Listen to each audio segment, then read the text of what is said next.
So it's election day, and hours away from well, we're not hours, we're minutes. We're just 25 minutes from the polls opening for you to go cast your vote. Early voting, as you know, we've been reporting all month down. Mikkel Smith is live at the polling location in Antioch to explain what the concern is moving forward. Thank you, appreciate it.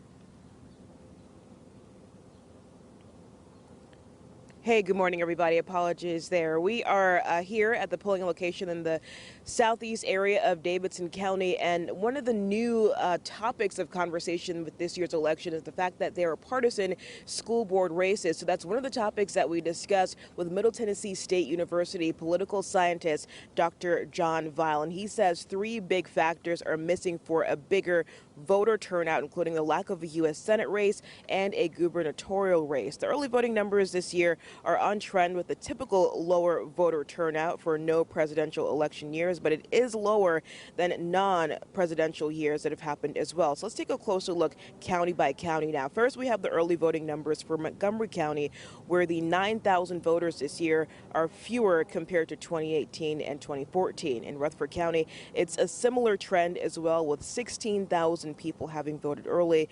Let's look at Davidson County. 35,000 voted early this year compared to 57,000 in 2018.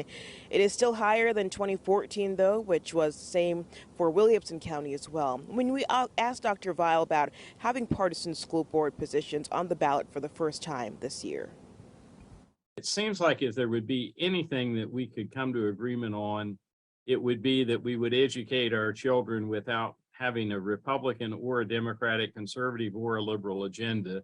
But I guess it's here, it's here to stay. It would probably gin up a little bit more interest. If you're a partisan, you're probably more likely to vote if it's a partisan election than if you're not.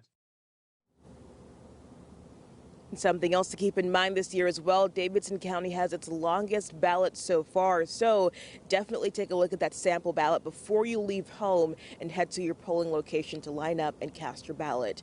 Reporting live in Antioch, Mikkel Smith, News 2. All right, looking at the top of the ballot now. Thank you, Mikkel.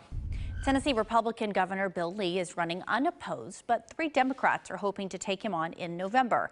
That race is Memphis advocate Carnita Atwater, Nashville physician Jason Martin, and Memphis council member and lawyer J.B. Smiley Jr. News 2 will keep you up to date with the results on air and at WKRN.com.